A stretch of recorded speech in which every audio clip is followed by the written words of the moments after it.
This Yuletide Miniseries is a replay of episodes originally published in 2024.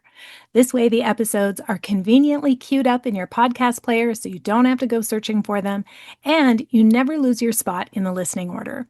As always, we're celebrating Yuletide in real time in the Numinous Network. I hope you'll join us for daily altar time from 10 to 10:30 a.m. Pacific, starting December 21st, winter solstice, and going through till New Year on January 1st.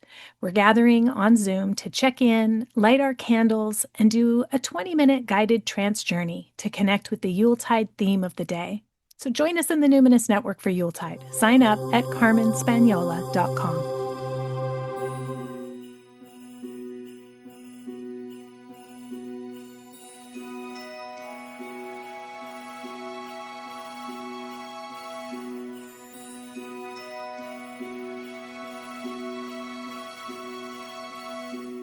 Happy New Year, my friends, and welcome back to The Spirit of Yuletide, a Numinous podcast mini-series where we explore European folk magic traditions of the winter season. Okay, last episode, and you are probably sick of hearing about the Spirited Kitchen and spells for the apocalypse. Fair enough, but I'd be remiss if I didn't take a moment to hype up the Numinous Network, where my books come alive in live sessions, on-demand video courses, and collective community rituals. Specifically related to today's Yuletide theme of oath-making and visioning, we have an annual intuitive planning workshop happening on Saturday, January 4th, 2025, and that's included in monthly membership. Imagine if the library and the YMCA had a baby. That's the kind of vibe you're getting with monthly membership in the Numinous Network. It's sliding scale pricing, and you're more than welcome to just pop in and out of membership as your time and financial ability allow. You'll never be pressured to maintain your membership month to month. And if you're one of the people who'll be leaving soon because you just joined for the holiday events and the Spirit of Yuletide, I hope you had a really nourishing time. It's great to be with you, and I hope we'll see you again next year. Now, on this 12th day of Yuletide, we welcome the first day of the new year. Today, we recommit to our highest values and divine the future in the year ahead. Now, we're all familiar with New Year's resolutions. Some people like them, some people loathe them. In days of old in the Nordic countries, this celebration was known as Oath Night. So in ye olden days, everyone understood that the best resolutions are undertaken thoughtfully. They are ceremonialized to seal their power, and they include community accountability to ensure they come to fruition. Now, further along in this episode, I'm going to talk about why I think oath-making is particularly relevant in modern times as we see the rising tide of fascism threaten to overtake us. But first, let's root ourselves further back in time. Let's begin with the oracular aspects of this special day. While this is a day to honor all the gods and goddesses, those presiding over oracular gifts are featured in particular. These could include the Norns and Weird in Scandinavia, and also the Volva, the seer or shamaness, and the Morai from the Greek tradition, also known as the Fates, as well as Apollo, Hecate, and Hermes in the Greek pantheon. Today is the perfect day to cleanse your oracle cards, or pull out your tarot deck and perform a year-ahead spread. Warm up your drum or rattle, do a spirit journey to connect with the energies that are calling you, or simply drop into meditation and practice softening into the unknown.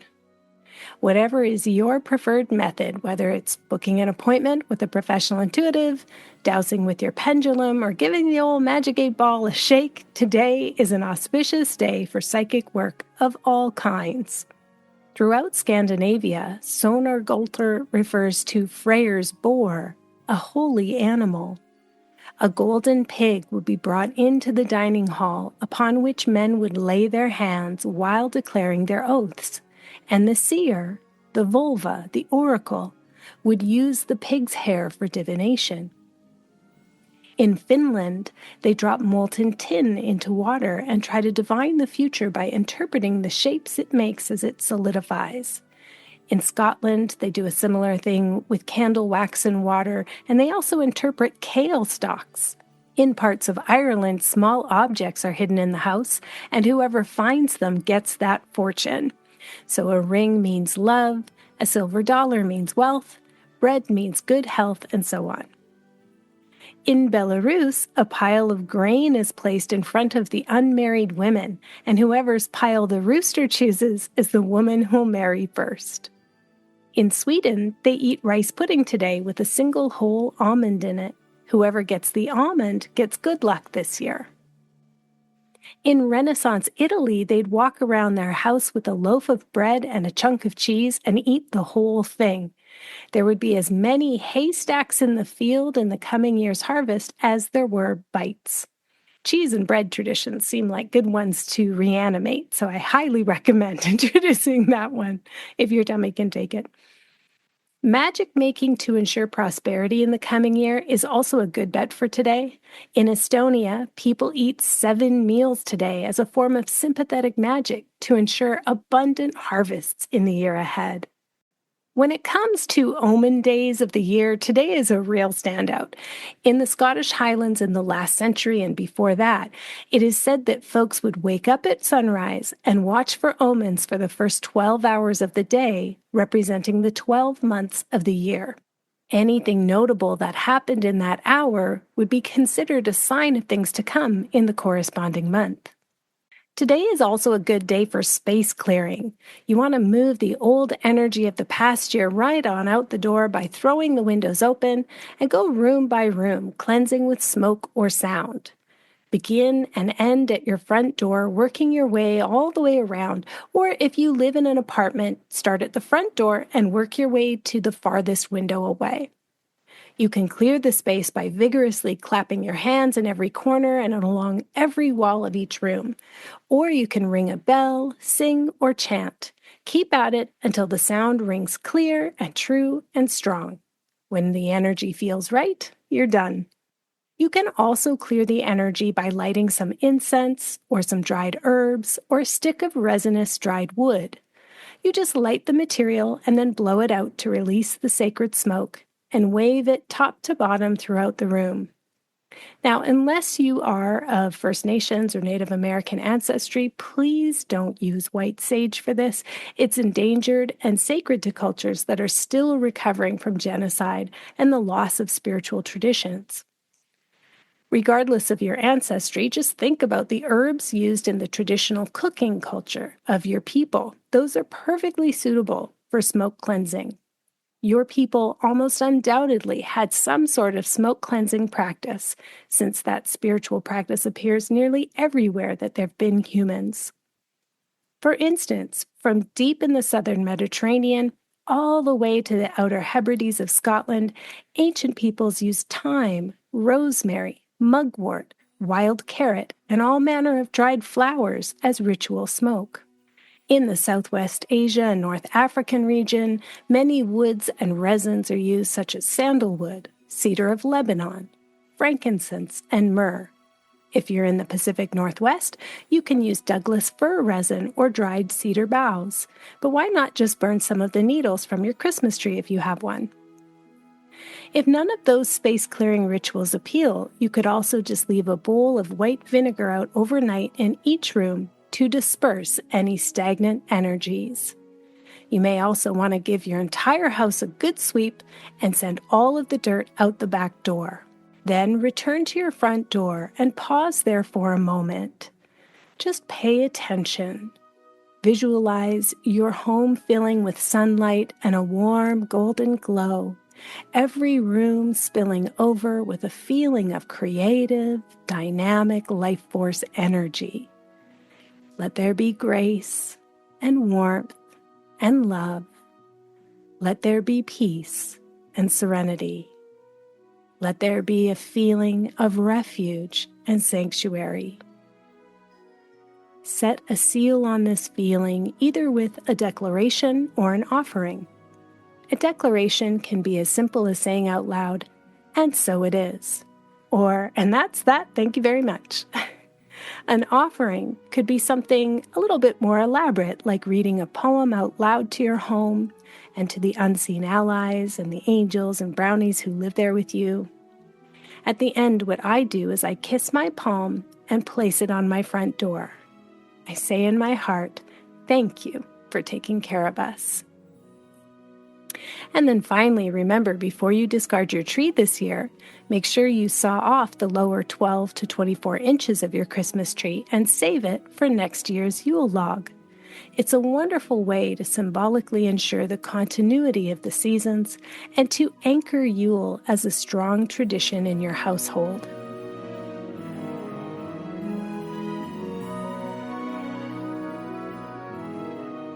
Now, to the oath-making.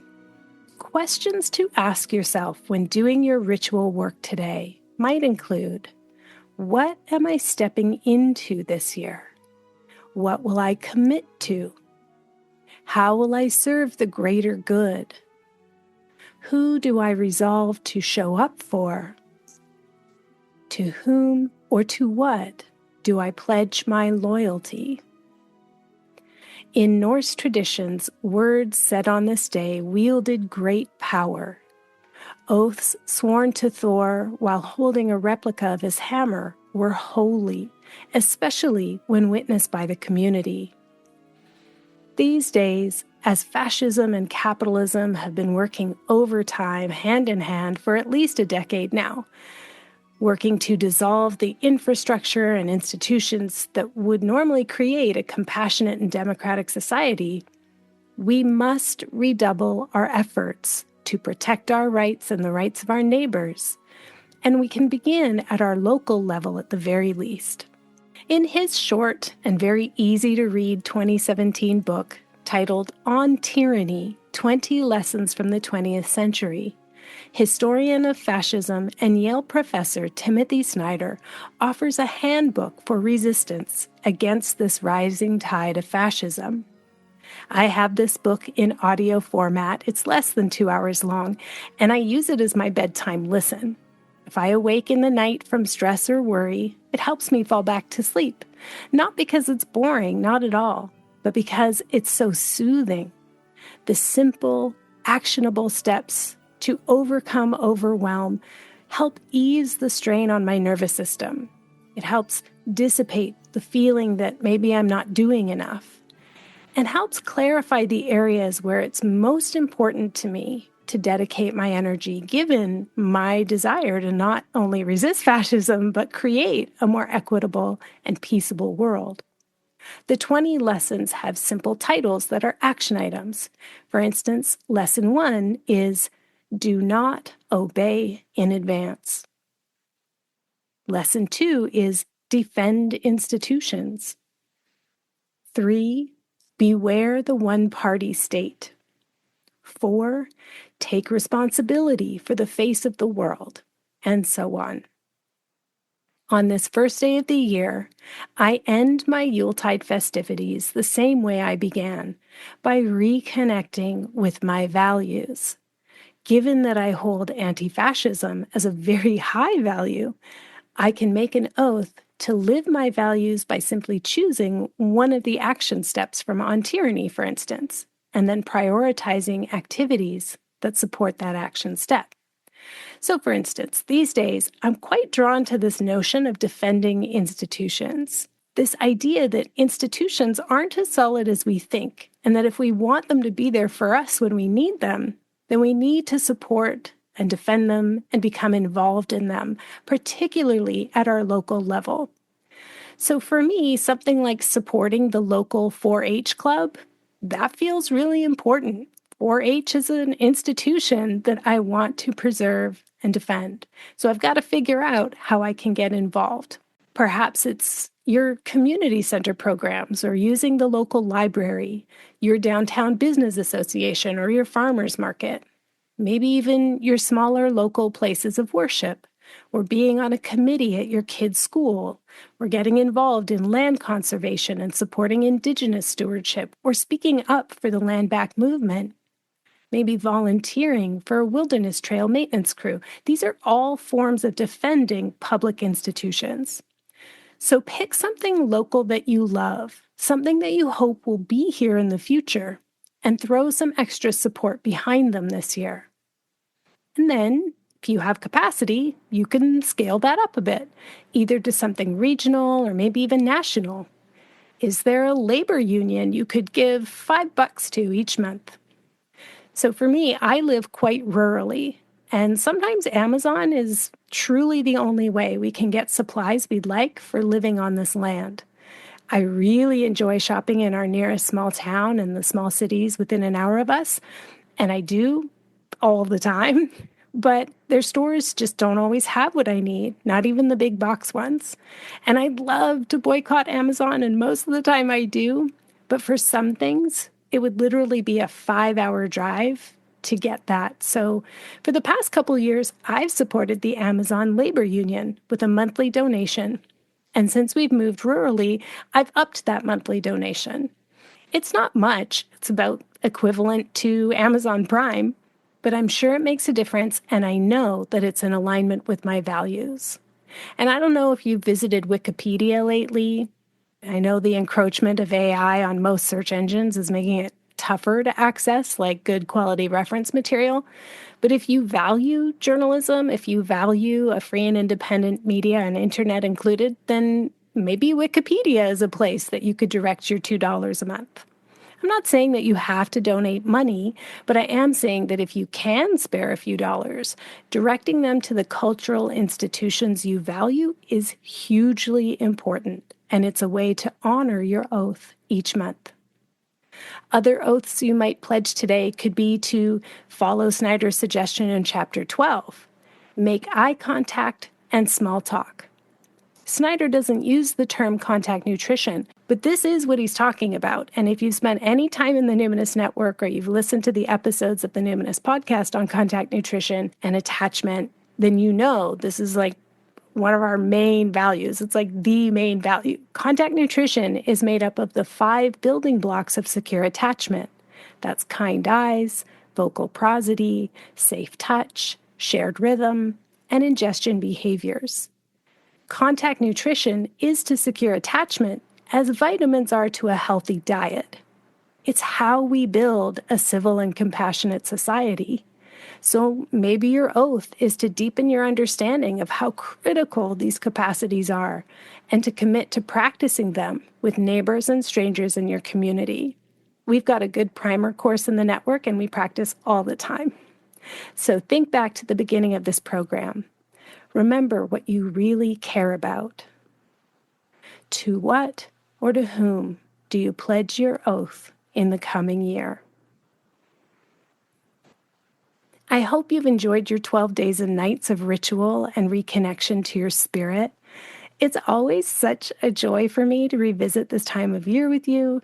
I love to think of all of us deepening the grooves of ancestral memory as we reenact these traditions. For me, the Yuletide observances are a way to affirm the beauty of the human spirit. Each of us in our own homes, but together in spirit, are reinforcing our bond as animists.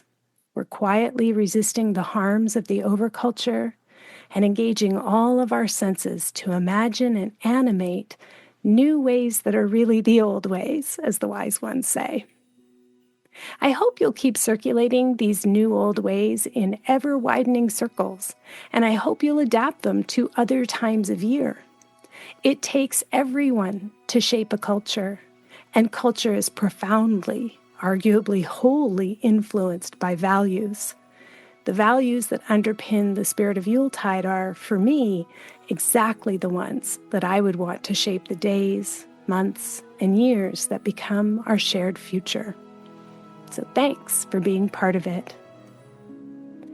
You can check out my offerings at carmenspaniola.com and sign up for my newsletter to hear about good things to come in the future. Good Yule to you. Until next time, take care.